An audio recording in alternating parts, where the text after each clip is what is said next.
Hace unos días, mientras navegaba por internet para averiguar algo sobre la operación germano-croata llamada Rosselsprung, que tuvo lugar del 25 de mayo al 6 de junio de 1944, un intento de encontrar y eliminar al líder partisano comunista yugoslavo Josip Broz Tito y su Estado Mayor, encontré la siguiente afirmación en la enciclopedia en línea.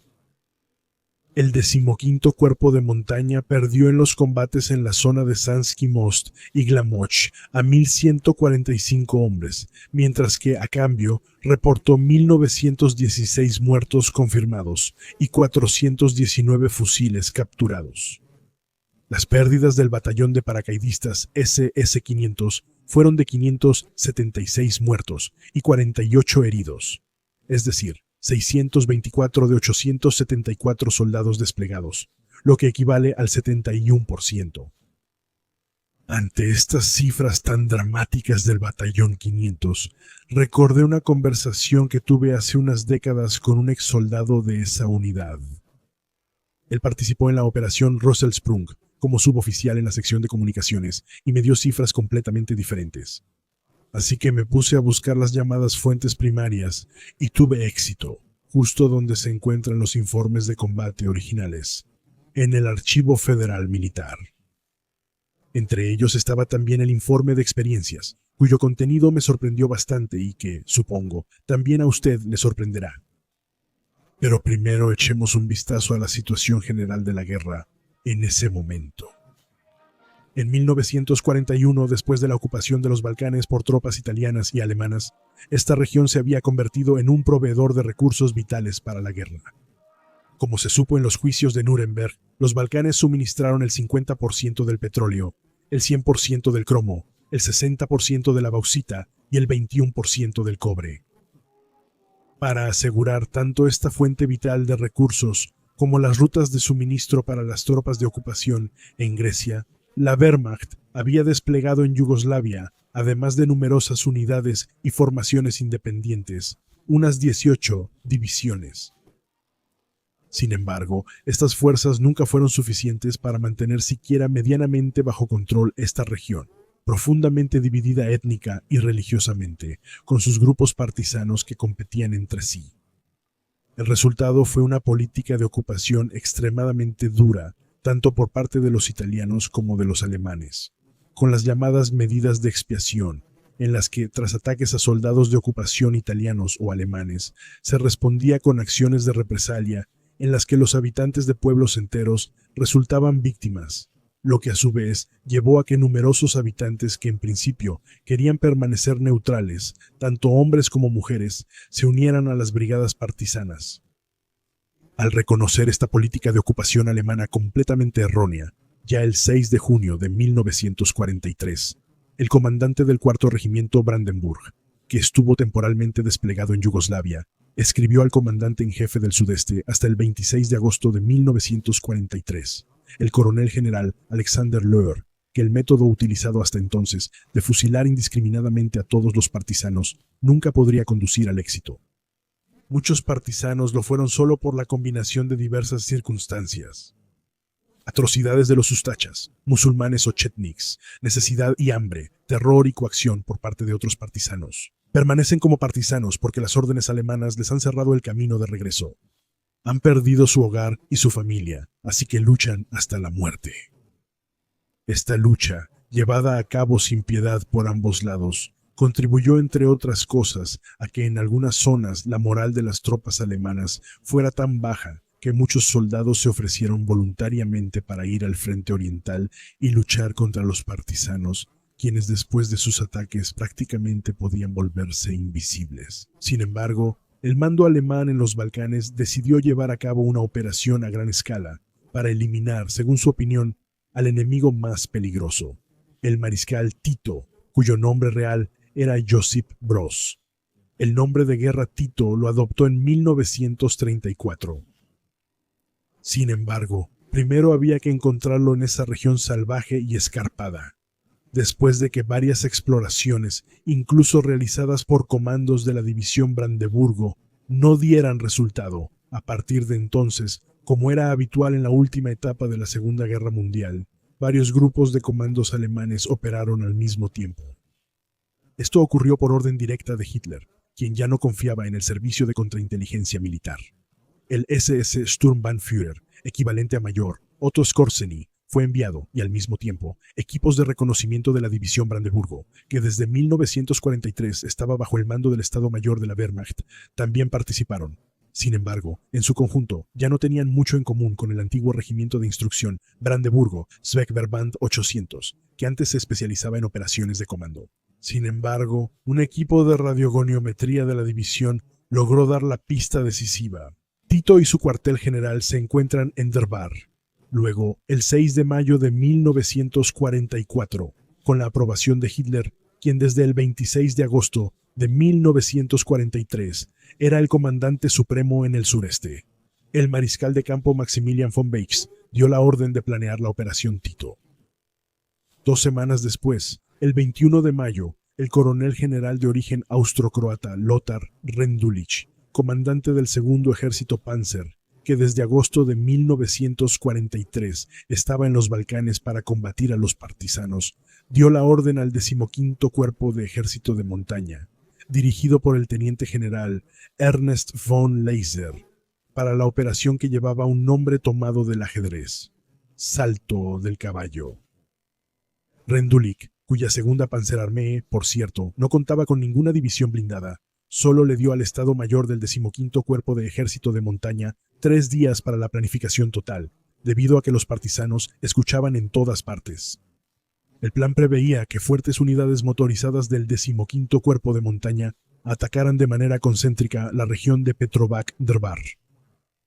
Serán apoyados por elementos de la 7ª División de Montaña SS y el batallón de paracaidistas SS-500.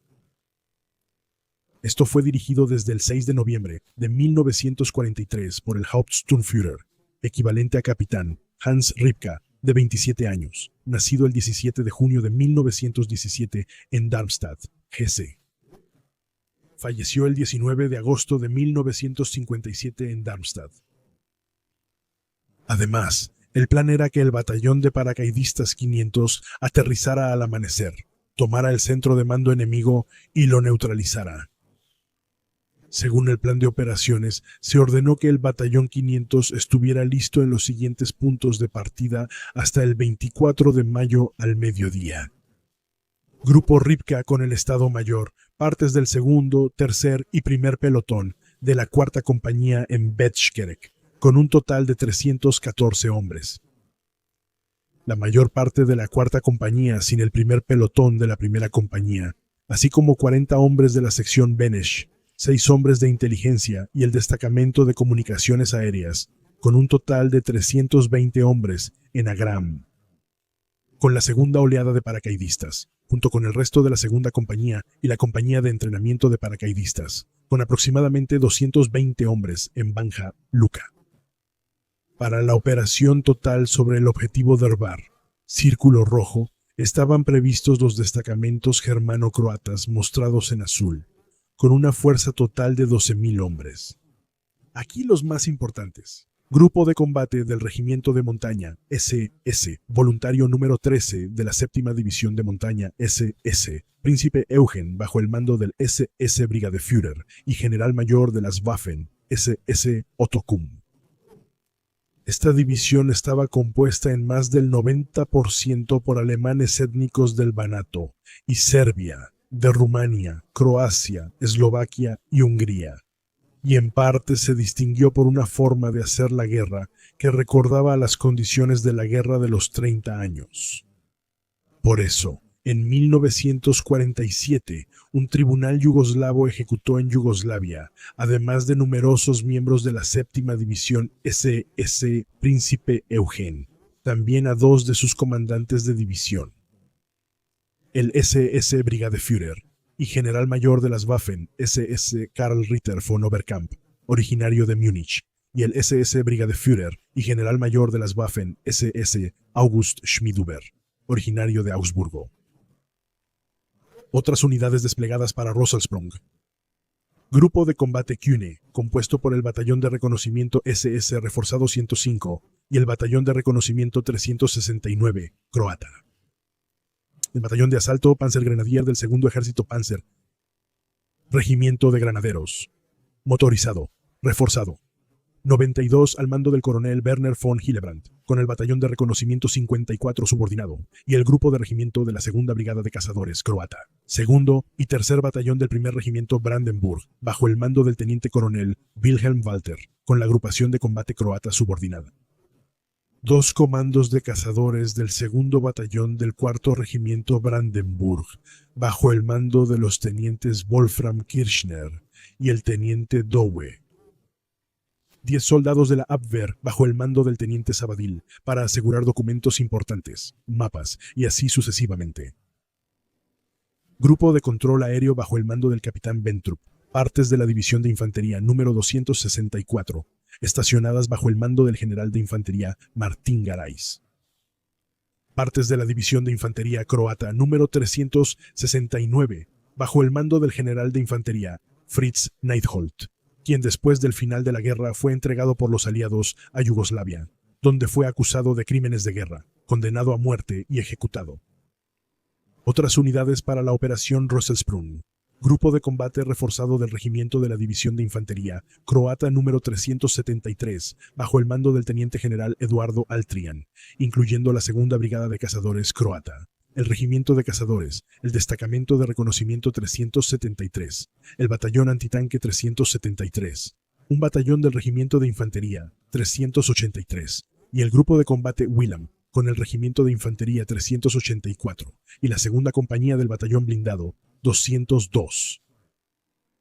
Además, la milicia croata o Guardia Nacional en formación. En el norte, de 200 a 300 combatientes Ustasha, subordinados a la división de infantería croata número 373. En el sur, alrededor de 500 combatientes Chetnik. Finalmente, el batallón de paracaidistas de las SS-500, surgido del batallón de castigo.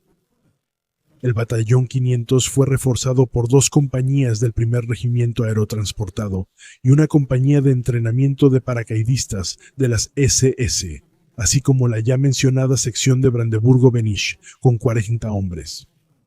La primera oleada incluyó, según la fuente, entre 654 y 729 hombres, entre ellos 314 soldados lanzados en paracaídas y otros 340 transportados por planeadores. La segunda oleada incluyó a 171 hombres.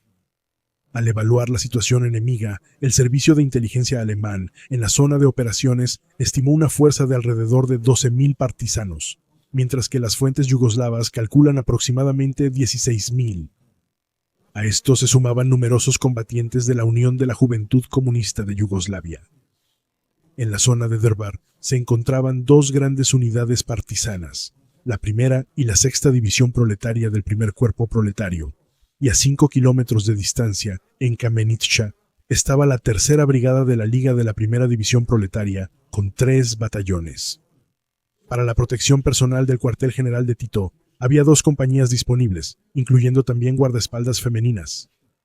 En algunos pequeños pueblos vecinos se encontraban las pequeñas misiones militares de la Unión Soviética, de los Estados Unidos de América y de Gran Bretaña, en la que el hijo del primer ministro británico Winston Churchill, Randolph Churchill, segundo desde la izquierda, servía como mayor. Estas misiones militares también eran un objetivo de ataque para los paracaidistas. El ataque debía ser precedido por un fuerte bombardeo de posiciones partisanas en y alrededor de Drvar por aviones del comandante aéreo de Croacia, bajo el mando del general de división Walter Higgin. Después, todas las demás unidades y formaciones terrestres debían bloquear la zona de operaciones directa en el área de Drvar, así como combatir directamente a las brigadas partisanas y luego avanzar de manera concéntrica hacia el batallón de paracaidistas. Misión para los paracaidistas. El enfoque principal de la acción para todas las partes del batallón es el alto mando de Tito. Tan pronto como se sepa exactamente dónde se encuentra el mando, todas las partes del batallón que hayan aterrizado cerca de este objetivo principal deben eliminar sin demora y sin contemplaciones, ante todo, al alto mando de Tito. En la medida de lo posible, las personalidades importantes deben ser capturadas vivas. El material escrito de valor debe ser conservado. En los edificios del Estado Mayor deben evitarse los incendios a toda costa para que los hombres del servicio de inteligencia puedan hacerse con material valioso. El personal del batallón de paracaidistas SS-500, formado en el otoño de 1943 y traído desde Francia, estaba compuesto por soldados en libertad condicional y un gran número de voluntarios. Los soldados en libertad condicional eran soldados y oficiales que, debido a faltas menores o graves en el servicio, podían restaurar su honor militar allí. Los miembros del batallón comenzaron su entrenamiento en noviembre en la escuela de paracaidistas de la Luftwaffe, 3 Mataruska Banja, cerca de Kraljevo, en Serbia, y lo terminaron a principios de 1944 en Papa, Hungría, después de que la escuela fuera trasladada allí. En ese momento, el batallón contaba con 15 oficiales, 81 suboficiales y 896 hombres, organizados en una compañía de Estado Mayor, un pelotón de comunicaciones, de la primera a la tercera compañía de paracaidistas SS, cada una con 3 pelotones, así como la cuarta compañía pesada de paracaidistas con un pelotón de ametralladoras pesadas, morteros, lanzallamas y, para la defensa antitanque, 4 cañones ligeros sin retroceso de 75 milímetros LG-40.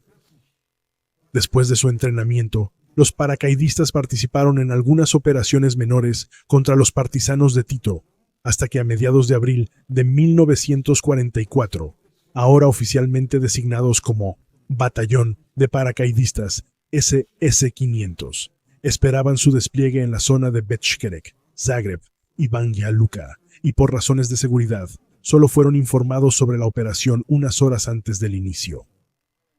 El cuartel general de Tito se encontraba justo al norte de Drvar, sobre la ciudad, en una cueva. Sin embargo, cuando surgieron rumores de que este escondite había sido descubierto, solo lo utilizó durante el día y por la noche se trasladó a otro escondite en una cueva en la ciudad de Bastasi, a unos 7 kilómetros al oeste de Drvar. Sin embargo, otro informe, que al principio los alemanes creyeron, situaba el supuesto cuartel general de Tito en el terreno de un cementerio. Luego llegó el 25 de mayo de 1944, el 52º cumpleaños de Tito. Después de celebrar con algunos de sus fieles y de que, según los informes de situación, todo estuviera tranquilo, se quedó en su cueva de Drvar, lo que casi le costó la vida, porque a las 6:30 de la mañana fue despertado por un ataque aéreo de 5 escuadrones de bombarderos en picada Ju-80 y 7 contra un supuesto campamento partisano en Drvar, incluyendo el cementerio. También se utilizaron varios bombarderos Heinkel, 46 más antiguos, y bombarderos capturados italianos del tipo Caproni CA-314. Se les llama bombarderos capturados porque Italia abandonó la alianza en octubre de 1943 y le declaró la guerra a Alemania, tras lo cual gran parte de su ejército fue desarmado. Sin embargo, como se puede leer en el informe de experiencia del mando general del 15º Cuerpo de Ejército de Montaña, tanto los Stukas como los bombarderos casi no acertaron a su objetivo, y más bien impactaron en el pueblo de Drvar. También, aviones alemanes HE-126 y aviones capturados italianos con insignias alemanas atacaron partes del primer regimiento Brandeburgo. Al despegar, la misma escuadrilla había destruido completamente una columna de suministros alemana mediante bombardeos. Luego, poco después del bombardeo, la foto fue tomada alrededor de las 7. Tanto los paracaidistas habían sido desplegados como los planeadores de la primera oleada habían aterrizado. Y fue entonces cuando, debido al fuego defensivo de los partisanos sorprendidos, se produjeron las primeras bajas. Pero como el ataque se llevó a cabo rápidamente, los paracaidistas lograron tomar la mayor parte de Drvar antes de las 9. Durante la búsqueda de casas en busca de Tito, de quien cada paracaidista llevaba una foto en el bolsillo, los paracaidistas en ocasiones tomaron medidas que no estaban cubiertas por las reglas de la guerra. Después de que la búsqueda del prominente líder partisano en el pueblo no tuvo éxito, los paracaidistas lo buscaron ahora en el supuesto escondite del cementerio, pero tampoco lo encontraron allí. Cuando la resistencia en el norte del pueblo se intensificó cada vez más, el Hauptsturmführer Rybka supuso correctamente que el cuartel general probablemente se encontraba allí. Después de reunir a sus fuerzas, alrededor de las 10:30 llevó a cabo un ataque frontal a través del río Unatch y logró acercarse hasta 50 metros de la cueva, antes de que sus hombres, ya muy agotados por la falta de agua, fueran rechazados por un intenso fuego y sufrieran nuevamente grandes bajas. Porque después de que los partisanos superaron el primer impacto, además del batallón de seguridad del cuartel general supremo, que se muestra aquí, inmediatamente pusieron en marcha sus fuerzas desde el oeste hacia Derbar, 3 batallones de la tercera brigada de la sexta división Lika. Mientras un batallón que se atrincheró en el cementerio atacaba a los paracaidistas, los otros 2 giraron para atacar a los paracaidistas por el flanco, lo que les permitió reducir la presión sobre la zona de la cueva. Cuando alrededor de las 11:15 ambas partes hicieron una breve pausa en el combate, Tito logró abandonar la cueva apresuradamente. Para ello, junto con su perro y algunos hombres y mujeres de su estado mayor, descendió por una trampilla en la entrada de la cueva usando una cuerda. Luego siguió un pequeño arroyo que conducía al río Unatch, hasta que volvió a subir a las alturas hacia el este y estuvo a salvo. Alrededor de las 12 del mediodía, se lanzó la segunda oleada de paracaidistas al oeste de la ciudadela, pero cayeron directamente bajo el fuego de los partisanos, que ya se habían reunido en gran número, lo que provocó más pérdidas considerables. Ripke intentó entonces, con los refuerzos, un nuevo ataque a la cueva, que ya estaba vacía, pero el ataque fracasó debido a la presión cada vez mayor sobre sus flancos. Los combates prosiguieron toda la tarde, con numerosas bajas en ambos bandos. Cuando el Hauptsturmführer Ripke se dio cuenta, ya entrada la tarde, de que Tito probablemente había escapado y que tampoco se podía establecer contacto con las unidades de apoyo del 15º Cuerpo de Montaña, dio la orden de retirada. Tuvo que abandonar el anillo defensivo que había planeado alrededor de la fábrica de celulosa y el cementerio debido a las grandes pérdidas sufridas, por lo que se limitó a una posición defensiva más concentrada alrededor del cementerio. Alrededor de las 6 de la tarde fue gravemente herido y fue evacuado en el Fieseler Storch, que originalmente estaba destinado a llevarse a Tito tras su captura. Ahora, el comandante adjunto del batallón asumió el mando de los restos del batallón, que alrededor de las 9:30 de la noche fue rodeado por fuertes fuerzas partisanas en el cementerio, y que a partir de ese momento tuvo que repeler un ataque tras otro. Mientras tanto, también había llegado el 4º batallón de la tercera brigada Liga, así como unidades de la 9ª división dálmata. A las 3:30 comenzó el último ataque partisano, durante el cual en varios puntos lograron romper el muro del cementerio. A pesar de las pérdidas considerables, los paracaidistas mantuvieron sus posiciones. En cuanto al apoyo del batallón 500 por parte de las unidades del 15º Cuerpo de Montaña, estos fueron detenidos repetidamente durante el día por los combatientes del 1º, 5º y 8º Cuerpo Partisano. A esto se sumó la completa interrupción de las comunicaciones por radio en el terreno montañoso y accidentado. Además, las unidades del Cuerpo de Montaña que avanzaban hacia el batallón 500 fueron atacadas varias veces durante el día por aviones aliados estacionados en Italia, pero estos ataques pudieron ser rechazados repetidamente gracias al apoyo aéreo de la Luftwaffe.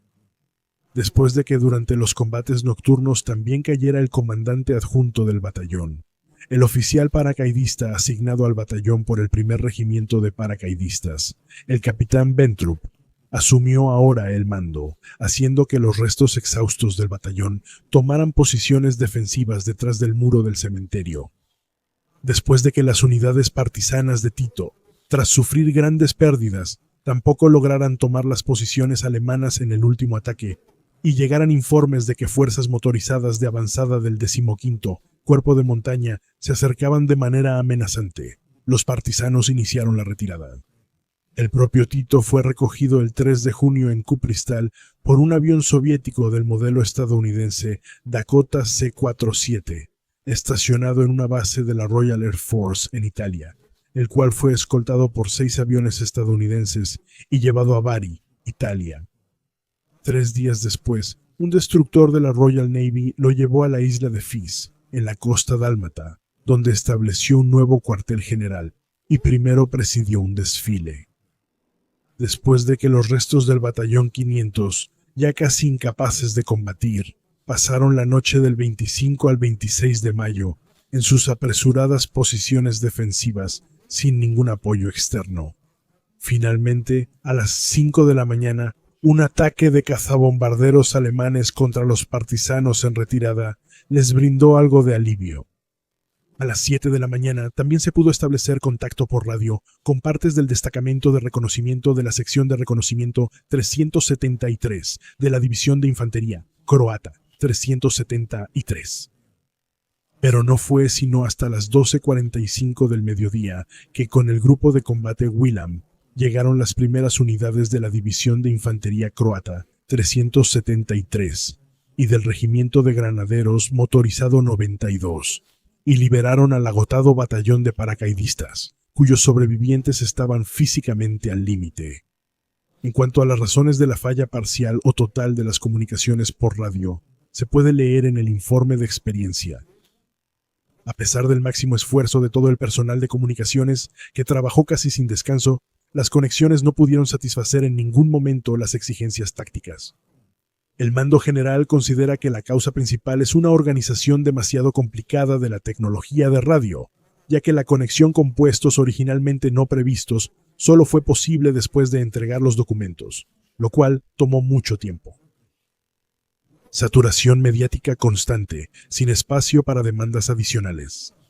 La imposibilidad de dar prioridad a los mensajes tácticos, ya que las designaciones de urgencia se utilizan repetidamente para recordatorios de plazos menos importantes y similares.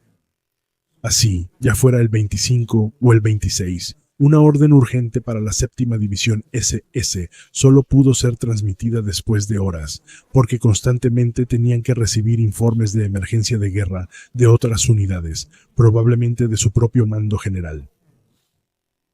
En la deficiente capacitación de los órganos tácticos para informar continuamente, de manera breve pero exhaustiva.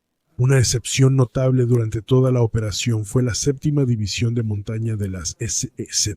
Su aparato de comunicaciones y el tráfico de mensajes funcionaron bien. Como suele ocurrir después de tales operaciones, también de esta operación fallida se hizo un éxito, y no solo por la propaganda de Berlín. Solo hay que leer el informe autocomplaciente del segundo ejército Panzer, en el que durante páginas se enumeran las armas y vehículos destruidos y capturados, así como cifras increíblemente altas de bajas enemigas. Todo eso sonaba muy bien, pero no podía ocultar el hecho de que la operación Rosselsprung se había planeado principalmente para eliminar a Tito y su personal, así como para eliminar las misiones militares soviéticas, británicas y estadounidenses, lo cual no se logró ni siquiera en la menor parte. Así que también el comentario del comandante sucesor de Ripka, en el batallón 500, el SS Hauptsturmführer Siegfried Milius, queda algo nebuloso. En general, la operación con el salto y el aterrizaje fue un éxito. Tito y las delegaciones militares aliadas lograron huir. En realidad, el éxito consistió en la captura del uniforme de Tito, algunas banderas de la misión militar angloamericana, un jeep que los estadounidenses le habían regalado a Tito, y la captura de 3 oficiales aliados, de los cuales uno también logró escapar después. Y también la información de inteligencia recopilada, a diferencia de los informes, no fue de gran utilidad. A cambio, en los combates con los partisanos, casi todos los planeadores de carga y una gran parte de los vehículos fueron destruidos. En cambio, la dramática huida de Tito, quien gozaba de una posición casi divina entre la población yugoslava, aumentó aún más su mito. Y aunque el funcionamiento de su cuartel general sí se interrumpió temporalmente y varios de sus colaboradores de alto rango murieron en los combates, en pocas semanas los partisanos volvieron a controlar la zona de Derbar. Las cifras de bajas son un tema aparte. Todas las cifras que se pueden encontrar, tanto en fuentes alemanas como yugoslavas, sobre las propias bajas y las del enemigo, son tan contradictorias que ni siquiera es posible dar estimaciones aproximadas confiables. A menudo se informa que el batallón de paracaidistas 500 fue aniquilado en los combates, ya que de los 874 soldados que aterrizaron en Derbar, solo unos 200 sobrevivieron al final de la batalla. Sin embargo, según el propio informe oficial del batallón del 10 de junio, hubo 61 muertos, 114 heridos graves, 91 heridos leves y 11 desaparecidos, lo que da un total de 277 bajas. Un informe anterior del 7 de junio incluso había dado cifras aún más bajas. 50 muertos, 132 heridos y 6 desaparecidos, es decir, un total de 188. Incluso si se suman las bajas de los 36 a 40 planeadores de carga, que fueron 5 muertos y 7 heridos, y los 2 muertos y 24 heridos de los 2 equipos de defensa, todavía no se llega a las supuestas 650 víctimas. Sin embargo, se puede suponer que las bajas del batallón fueron mayores que las cifras oficialmente reportadas por el lado alemán. Fuentes yugoslavas hablan de hasta 400 muertos. La cifra de bajas de 6.240 partisanos muertos, mencionada en el informe de la Wehrmacht alemana del 6 de julio de 1944, probablemente esté considerablemente exagerada. Así, durante la operación Rosselsprung, una unidad desplegada en el segundo ejército Panzer informó que del lado alemán murieron 213 soldados, 881 resultaron heridos y 750 desaparecieron. Las bajas enemigas se reportaron como 1.916 partisanos muertos contabilizados y más de 1.400 estimados. En este mensaje de radio, el comandante de la unidad había solicitado aclaración sobre cómo se había llegado a la cifra de 6.240 enemigos muertos en el informe de la Wehrmacht.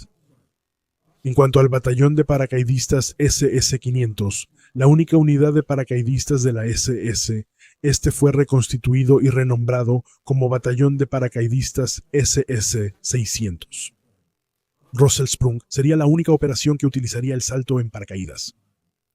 Al final de la guerra, en el norte de Alemania, involucrado repetidamente en combates de retirada, el batallón de paracaidistas SS-500-600 fue prácticamente aniquilado tras solo 18 meses de existencia. A principios de mayo de 1945, los restos del batallón se rindieron a las tropas estadounidenses en la zona del Triángulo del Weser. Si se consideran los errores cometidos en esta operación, el más grave fue uno que se encontraba frecuentemente del lado alemán: subestimar al enemigo al emplear fuerzas insuficientes. Además, la información inexacta sobre la ubicación de Tito o del alto mando en Derbar. Al respecto, el informe de experiencia señala que el reconocimiento previo falló. El mando general solo fue informado parcialmente sobre los cambios ocurridos durante la operación, por lo que, en algunos casos, aparentemente el ejército y el mando general partieron de evaluaciones enemigas diferentes. Sin embargo, el antiguo comandante del 4º Regimiento Brandenburg culpó tanto a la planificación del 15º Cuerpo de Montaña como a la de las SS, ya que no creyeron en los informes transmitidos por Brandenburg, que indicaban que, con toda probabilidad, Tito se encontraba cerca de la ciudadela de Derbar en una cueva en la montaña. También es posible que los Brandenburger, especializados en este tipo de operaciones, se sintieran pasados por alto, lo que también podría explicar la participación de los 2 batallones del 1er Regimiento en la operación Rosselsprung, a la que me referiré en un momento. De todos modos, al principio existía el plan de que el batallón de paracaidistas 500 fuera desplegado, cito, con un fuerte apoyo de la propia Fuerza Aérea y asumiendo cualquier riesgo con la misión, atención, aquí viene lo importante, de eliminar el centro de mando enemigo en coordinación con unidades de la División Brandenburg, que serían desplegadas anticipadamente y completamente camufladas. Quizás los Brandenburger también recordaron la operación anterior bajo el nombre de Wildschütz, en la que una unidad de comando de su 4º regimiento, operando completamente camuflada bajo el mando del teniente Kern, estuvo a punto de capturar a Tito junto con una unidad de las SS. Sin embargo, justo antes de que los Brandenburger lo capturaran, fue advertido por un perro guardián y pudo escapar, ya que el cerco establecido por los paracaidistas de las SSC no era hermético. Brandenburgo también había criticado que se había omitido, por ejemplo, desplegar una unidad reforzada de paracaidistas en la meseta sobre la cueva para cortar la ruta de escape de Tito y el alto mando. Al analizar la operación Rossesprung, de la cual se dispone de la mayor parte de los planes e informes de desarrollo, lo más interesante es el informe de experiencias de la séptima división, que menciona nombres y responsables. Los comandantes de batallón y los jefes de compañía deben aprender de una vez por todas a pensar y actuar dentro del conjunto. Y creo que ellos libran la batalla por su cuenta. Los horarios de reporte ordenados deben cumplirse. De lo contrario, el mando no podrá coordinar todas las unidades ni aliviar a los grupos de combate bajo presión. O a la Fuerza Aérea, resultaba sumamente desconcertante que la Fuerza Aérea croata despegara en cualquier momento a solicitud de la división, mientras que nuestra propia Fuerza Aérea siempre tenía prohibido despegar y no podía volar. O sobre la vestimenta. A diferencia de la ropa lanzada por los aliados a las tropas rojas, la vestimenta actual del cazador de montaña no cumple con los requisitos de un combate contra partisanos que dure varias semanas. La calidad de los uniformes ingleses es mejor y tienen una mayor durabilidad. Y sobre la alimentación. Se ha confirmado nuevamente que la composición actual de la alimentación no es adecuada, y así sucesivamente. El informe de experiencias del 15º Cuerpo de Montaña tampoco escatima en críticas. Así está escrito en la sección de confidencialidad. Se enfatizó la confidencialidad. De hecho, varios empleados realizaron llamadas de larga distancia y se hizo referencia a la próxima operación, la intención discutida y cosas similares.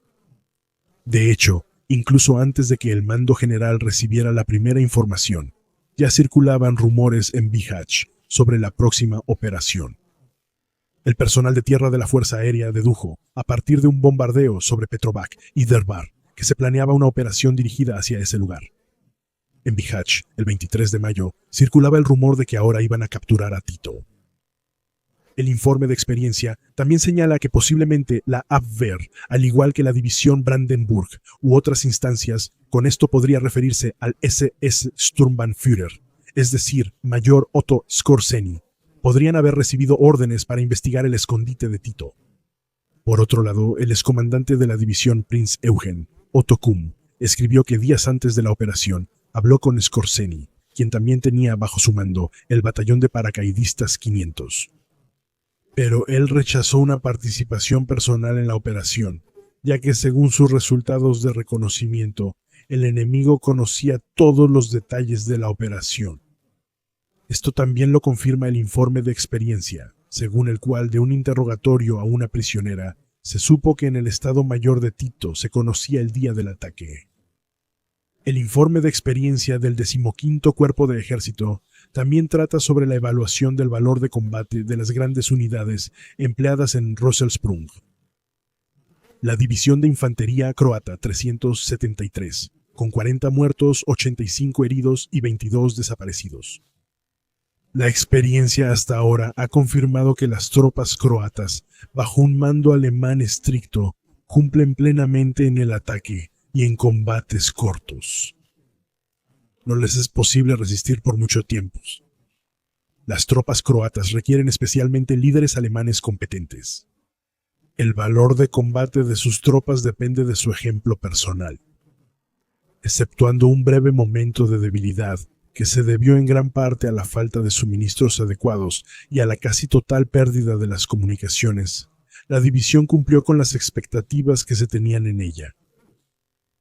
Primer Regimiento Brandeburgo, 10 muertos, 105 heridos. La valentía y el compromiso de los comandantes y miembros del regimiento son incuestionables. Sin embargo, el regimiento en general ha decepcionado.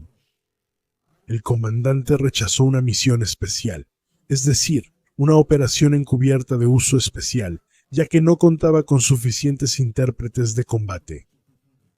En operaciones militares, el regimiento no ha logrado mucho porque, debido a su composición, no se considera capaz para ello. De hecho, El regimiento no ha logrado imponerse al enemigo en ningún momento. El mando táctico y el sistema de comunicaciones no estuvieron a la altura. En caso de un desembarco, no se debe esperar demasiado del valor combativo ni del contraataque planeado del regimiento. Según la experiencia hasta ahora, debe ponerse en duda la conveniencia de la organización del regimiento. En su composición actual, no parece estar completamente adecuado, ni para una tarea ni para la otra. La denominación de regimiento seguirá llevando a suposiciones erróneas. Séptima División de Montaña de las SS y partes del Quinto Cuerpo de las SS. Como únicas tropas de montaña, las unidades de las SS llevaron la carga de la operación y lograron los principales éxitos. Es fundamental resaltar la disposición de servicio, la audacia de los mandos de compañía y batallón, además de un liderazgo firme y un sistema de informes claro. Regimiento de Granaderos Motorizado 92, 9 muertos, 38 heridos, 6 desaparecidos. El mando del regimiento fue deficiente. No avanzó de acuerdo a la situación. Las experiencias anteriores parecen confirmarse, según las cuales el regimiento no sale de la carretera al campo de buena gana, y por eso nunca logra realmente atrapar al enemigo. El regimiento se ha vuelto insensible debido a sus constantes despliegues. No se entrega por completo, pero trata a la población de manera brusca. Casos de incendios provocados innecesariamente, ausencia total de botín y de documentos de botín son las observaciones hechas en cada despliegue del regimiento. El asunto se seguirá investigando desde aquí. Batallón de Paracaidistas 500 y Batallón de Asalto de Granaderos Blindados del Segundo Ejército Panzer. 18 caídos, 55 heridos, un desaparecido. Debido a la brevedad de la misión y a los constantes cambios de subordinación, no se pueden evaluar adecuadamente. Hasta ahora, según lo conocido, han cumplido con todas las tareas asignadas. Segunda Brigada de Cazadores Croata. Como era de esperarse, el valor de combate de la brigada apenas cambió por su estancia en el campo de entrenamiento alemán. Los oficiales son tan incapaces, arrogantes y cobardes como antes. Su actitud de rechazo hacia todo lo alemán más bien se ha intensificado. En la operación, el Regimiento de Cazadores 1 solo apareció como relleno, sin logros propios. El resto de la brigada falla en gran medida en asegurar la principal ruta de suministro.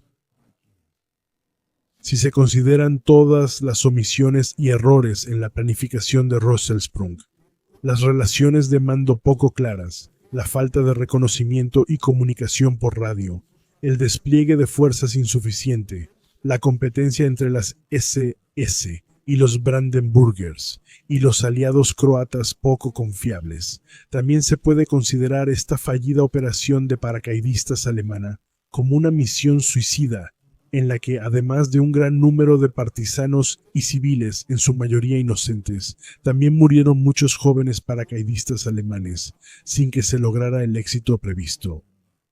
Que en el transcurso posterior de Rosselsprung, la división SS Príncipe Eugen lograra la destrucción de 3 divisiones proletarias, destacándose nuevamente por su comportamiento excesivamente duro, en mi opinión no debe considerarse un gran éxito, ya que solo se sacrificaron innecesariamente personas y recursos. Porque no era precisamente de esperarse que los partisanos de Tito fueran a tomar Berlín. En cambio, solo unas semanas después, con la ofensiva soviética Bagration, todo el grupo de ejército centro fue destruido. Aquí están mis 2 videos sobre el tema. Y cuando por parte alemana se canceló la operación Rosselsprung el 6 de junio de 1944, ese mismo día, a 1800 kilómetros de distancia, en Normandía, Francia, fuertes fuerzas anglo-estadounidenses, canadienses y polacas desembarcaron, lo que permitió que los ejércitos aliados también atacaran a Alemania desde el oeste.